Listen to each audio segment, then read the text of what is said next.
Welcome to Chem Lectures topic number 1, Experimental Techniques and Common Laboratory Apparatus. So this topic will kickstart your O-level chemistry for the next 2 years. Why is it important? Because as you go along studying chemistry in secondary 3 and secondary 4, or for the next 2 years in the O-levels, you will realize that there are many experiments which we will need to do. Experiments to validate theories, experiments to confirm certain hypotheses, and during these experiments you will be doing things which will involve making measurements, and these measurements are actually quantified based on units. For example, I can say I can pour 100 watt, 100, nobody knows 100 watt, 100 cats, 100 dogs, 100 grams, but specifically I would attach a unit of, let's say, centimeter cube. So 100 centimeter cube of water into a conical flask. So the centimeter cube is basically a unit. The quantity which we are measuring in this case would be volume of the water. So this is a quick overview, this is a quick prelude. There are 4 main quantities which we use quite frequently: mass, volume, time and temperature. Mass in kilograms, volume in centimeter cube, sometimes you will see dm cube. Time in seconds, sometimes you may see it in minutes, sometimes you may see it in hour. And temperature, often you will see it in degrees Celsius. There may be sometimes you will see it in Kelvin. We will touch more on Kelvin later on. So before we begin to explain the different units and how they are, and the different apparatus used to measure them, let's have a quick background introduction of these units first. Okay, so the first one we should be touching on is actually mass. So long time ago, mass used to be quantified or compared against water. 1 liter of water, they would call it 1 kilogram. Actually, this is not very accurate. So a group of scientists came together and they decided to make a single object which is exactly 1 kilogram. So this is a standard, and this standard is actually kept in labs around the world as a basis of comparison. So your 1 kilogram must be the same as my 1 kilogram. That is how the transactions would take place, and this is standardized against this weight that is kept in various metrology labs around the world. Metrology is basically the science of making measurements. Volume is actually derived from length. If I were to give a very simple example of a cube, the volume of the cube would be the length times the breadth times the height. So all these are actually length measurements. And the SI unit is meters. In chemistry, we sometimes use centimeters. So when I multiply all this together, I get the volume. So essentially, volume is derived from length or from distance. And long time ago, it was defined again pretty arbitrarily based on the distance from the Earth's equator to the North Pole. Then they realized it's not exactly very accurate, so it was redefined and made more accurate with this new definition now, which is the time taken, the distance traveled by light in a vacuum in this duration of time. So this, as you know, is actually the distance traveled by light in 1 second. So this is the speed of light in meters per second. So 1 out of this is actually equals to 1 meter. Time has a much longer story. So man has tried to quantify, tried to benchmark time against various parameters. It was once benchmarked against the solar day, meaning the time when between day and night. Then it was towards a later part that it was made more accurate by pegging it against the Earth's orbit. But unfortunately, it actually changes every now and then. So now it is pegged to this quantity which doesn't change, which is the period. So many periods in the transition between the 2 hyperfine lines of the ground state of cesium-133 atom. What does this whole thing here mean? Basically, let's say, just very briefly, the cesium atom, let's say there are 2 energy levels for this atom, so that the atom can move between these energy levels. So these are the 2 hyperfine levels of the ground state of the cesium-133 atom. So the period, so many periods, up, down, up, down, up, down, up, down, up, down, when it moves so many times, this is equivalent to 1 second. Why was cesium chosen? Actually, because it's easily quantified. This is easily measured. Cesium is rather stable. You don't need very expensive apparatus to make sure it remains a cesium. So pretty stable. The periods are pretty well defined. Can be calculated very easily. Can be measured very easily. Hence, it was used as a benchmark to measure the second. Temperature is based on the Kelvin scale. You will learn this in physics, that Kelvin is actually defined as a fraction 1/273.16 of the triple point of water. Don't really need to know what this means at this level. So for now, you just need to know that it is this. But for O-level chemistry's sake, the most common unit you'll be using is actually degrees Celsius. Okay, so let's start on the lesson proper. Mass as kilograms, 1 kg is 100 grams, you should know this. We weigh with balancers, beam or electronic balancers. This was used long time ago. Now it's almost never used already because it's not as accurate as an electronic balance, and it takes a bit of time to actually adjust the little weights here, so that you counterbalance the object you put in here. Okay, the different weighing scales, depending on their cost, they can actually measure different degrees of accuracy. Some can measure up to 5 or 6 decimal places. Hence, there's a little glass enclosure around the weighing scale. This is the part where you weigh the stuff. This is where you place the stuff to be weighed. And there's a little enclosure around this. Why is that so? Take a moment and think about this. Okay, so this enclosure here is actually to prevent any disturbance from outside air. Imagine there's a wind. As you're weighing something, the wind blows, there's a wind which breezes through the room. And your weighing scale is so accurate that you can measure up to 5 or 6 decimal places. This means that the slightest bit of wind would actually affect your reading. Hence, you need this little mini glass enclosure around to prevent any external disturbance from wind, or even your own breath, your breathing. If you exhale hard enough, the readings will actually change. So this is a little container to prevent all this from happening. The next unit which we will touch on is volume. Most commonly in chemistry, you will see this unit, that dm cube, decimeter cube. It is basically the same as 1 liter. So 1 dm cube is 1000 cm cube, which is actually 1 liter. In math, you use the units milliliter. In chemistry, we use centimeters. We have various apparatus to use to measure volume. Measuring cylinder. Let me get the webcam going. Alright, so over here you see that I have a few pieces of glassware here. This is actually a measuring cylinder. This is a small measuring cylinder. If you notice the top reading, it measures up to 10 centimeter cube over here. In 8, 9, 10, about 0.2 centimeter cube gradations. Right, so 8, 9, 9.2, 9.4, 0.6, 0.8, and 10.0 centimeter cube. This is a measuring cylinder. There are bigger ones in the lab, depending on your experiments. This piece over here, okay, I don't think you can see the whole thing. This piece over here, let me move it slowly. This is actually called a pipette. The pipette is used to measure fixed volumes of liquid. In this case, you will notice the number here, 25 ml. This is a 25.0 centimeter cube pipette. It measures only up to 25 centimeter cubes of liquid. You'll use this when you start doing titration. And this piece here is called the burette. It's basically a long measuring cylinder with a little tip at the end and a little tap. Sometimes you may have a tap, sometimes you may have a rubber hose with a clip here. By pressing the clip, allows the liquid to flow out. It measures up to 50 centimeter cube. Okay, 50.00 centimeter cube of liquid. So basically, when the liquid is filled in, I press this tab here, the liquid will rush out through the nozzle, and you notice the readings are actually inverse, opposite. So the water will start rushing down. 44, I've used 45, I've used 46, I've used 47, I've used 48, I've used 49, I've used 50. So it allows us to take the volume readings across a range. It's not a fixed volume.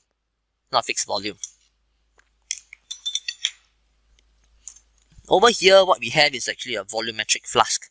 This is a flask which is used to make standard solutions. For example, I want to make say 0.5 gram per centimeter cube or 0.005 gram per centimeter cube of solution. This is the concentration. You will learn more of this in mole concept. So let's say we want to make 0.005 gram per centimeter cube of solution. We will use this volumetric flask. So this volumetric flask is also for fixed volume. In this case, if you observe very carefully, you can see a 50 ml here. So this is a 50.0 centimeter cube volumetric flask. it makes a solution, it makes only up to 50 centimeter cube of solution, indicated by this little line over here, which I'm pointing to. Alright, so you place a solid in, of course pre-weigh, add water until here, and then you shake, and you will have your 50 centimeter cube of solution of whichever concentration you have calculated earlier. Alright, back to the slide. So we earlier you've seen the measuring cylinder, burette and a pipette, and the VA flask. The gas syringe is sometimes used to collect liquids. Most often used to collect gases. It's basically a typical syringe. You should have seen one before. Basically, your gas enters from here, and it pushes this plunger backwards. The reading you read off from here would give you the volume of gas collected within the gas syringe. Typical gas syringe is made of glass.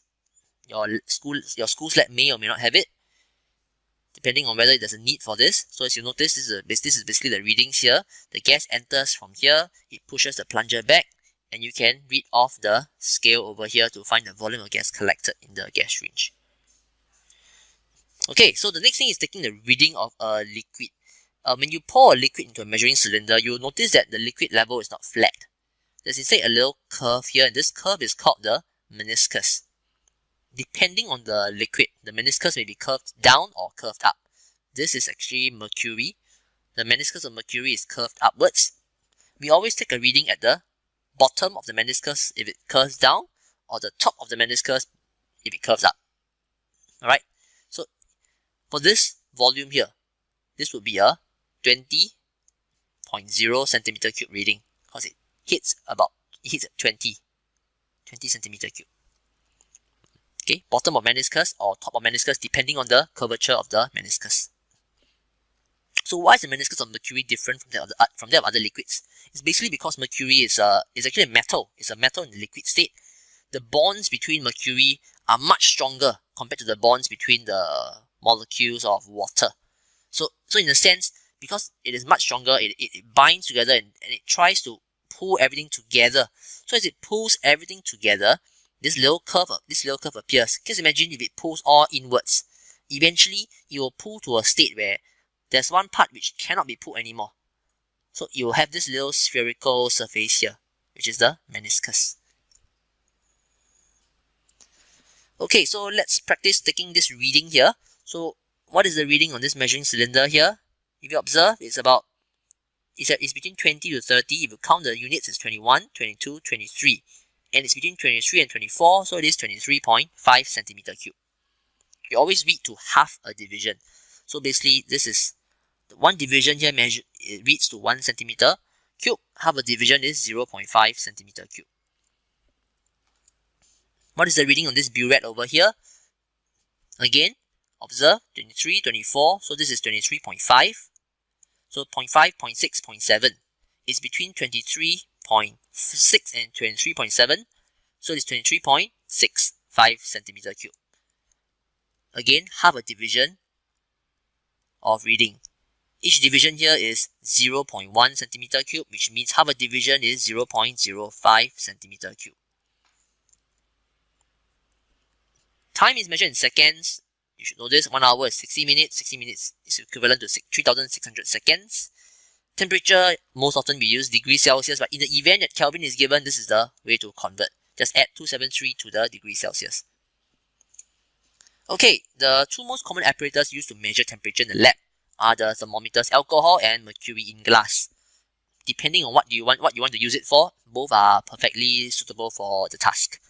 But alcohol is actually colorless. So in order for you to see the reading here, they color it red. They add a little red dye inside the alcohol. For mercury, it's not necessary because mercury is opaque.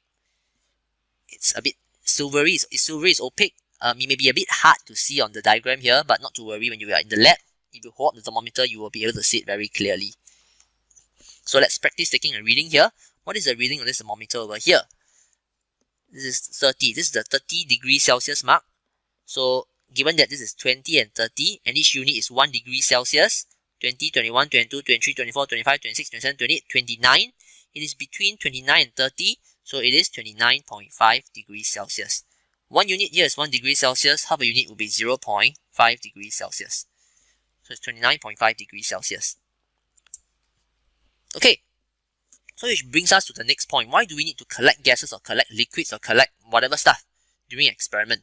It's because we can use this to determine how fast the reaction proceeds. So assuming, let's say you have a simple reaction between a carbonate and an acid, and we know during this reaction that we get carbon dioxide gas that is produced. This gas will actually escape from the reaction vessel. So let's say you do this in a beaker, you have the gas escaping, you get many bubbles, you have the gas escaping. If you measure how fast this gas is produced during the reaction, you can actually determine the rate of the chemical reaction. But to collect this gas actually is a bit more tedious. So how do you collect a gas, given that it is a gas? There are two main considerations. Number one is density, and number two is solubility. Is it heavier or lighter than air? Can it dissolve in water or can it not dissolve in water? So density, if we relate this, let's say, to a burning building, when a building is burning, there's a lot of carbon dioxide that's generated. Carbon dioxide will actually sink down towards the floor because it is heavier than air, right?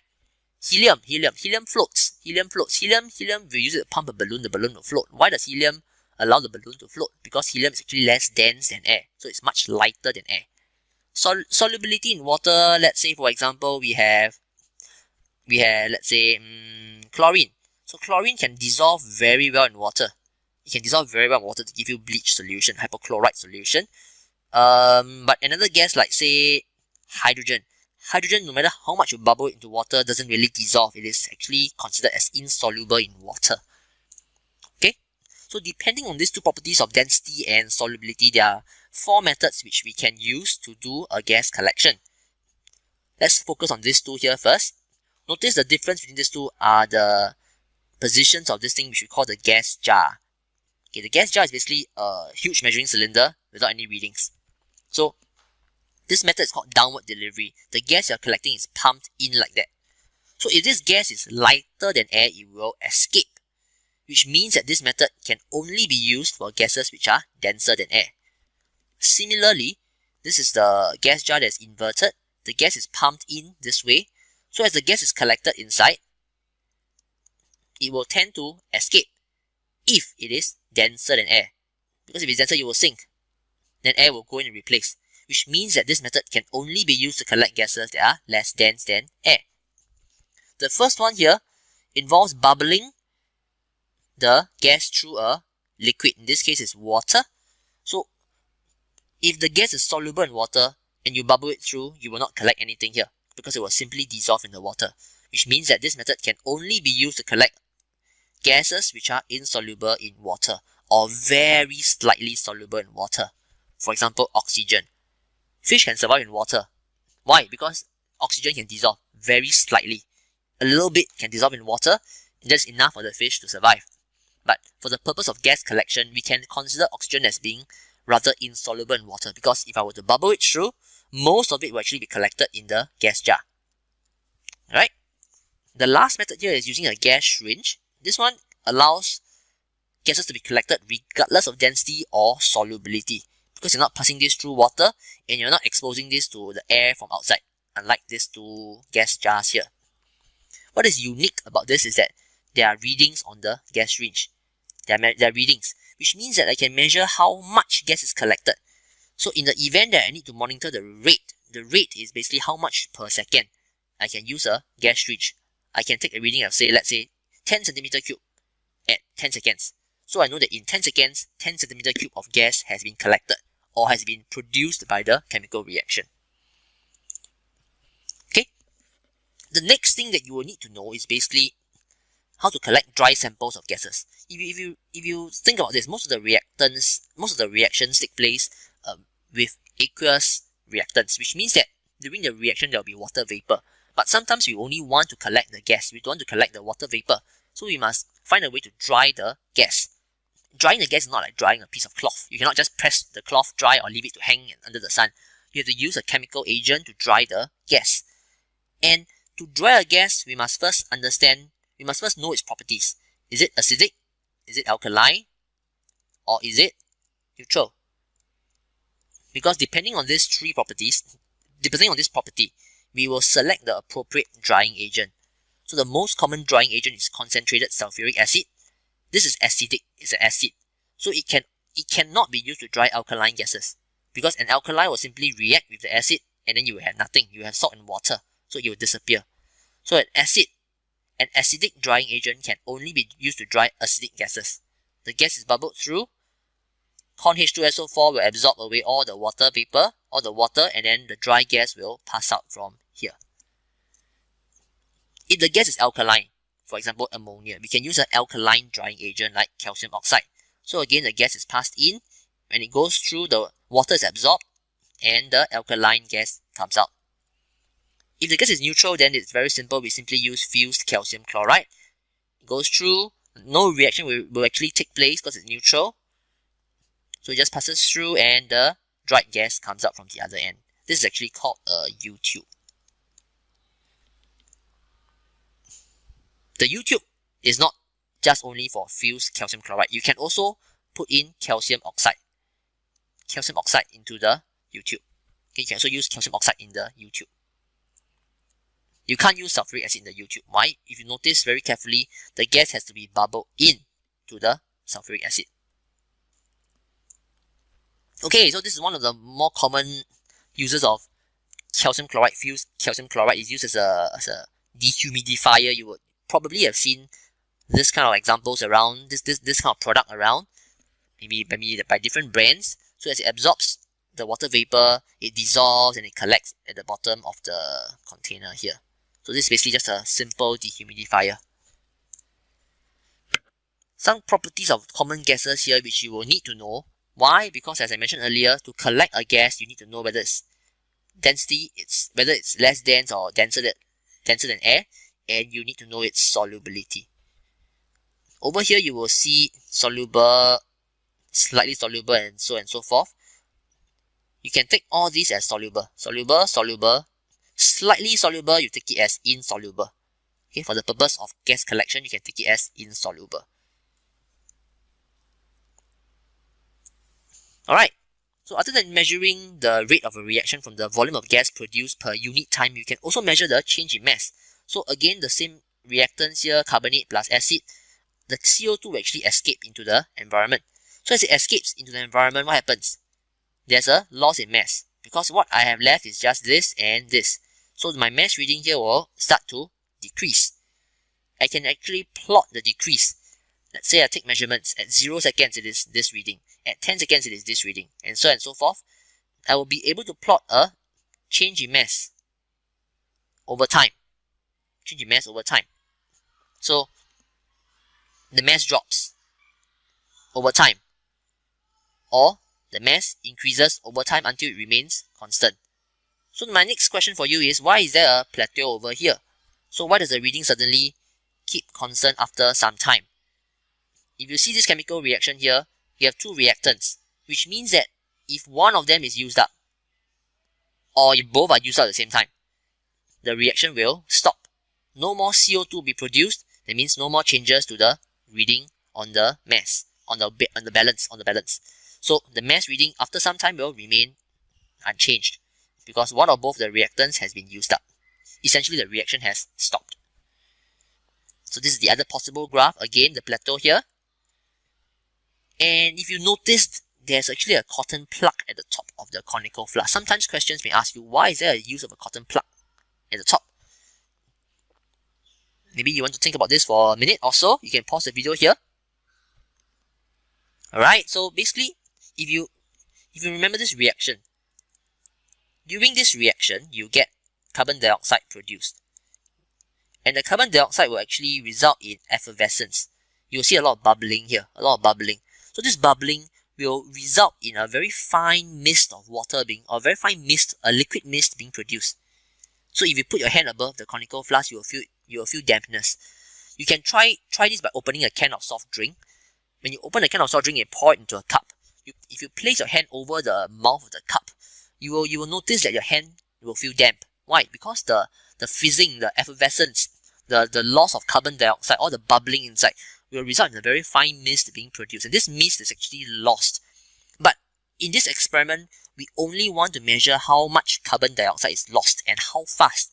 We don't want to measure the mass loss from other things here. So we put this cotton wool plug here, and this plug will absorb all the moisture that would be lost if it was not there. Cotton wool being porous will allow CO2 to escape, but it will absorb all the rest of the liquid mix of the liquid which tries to escape as the mist. So we only have the mass loss from carbon dioxide. Alright?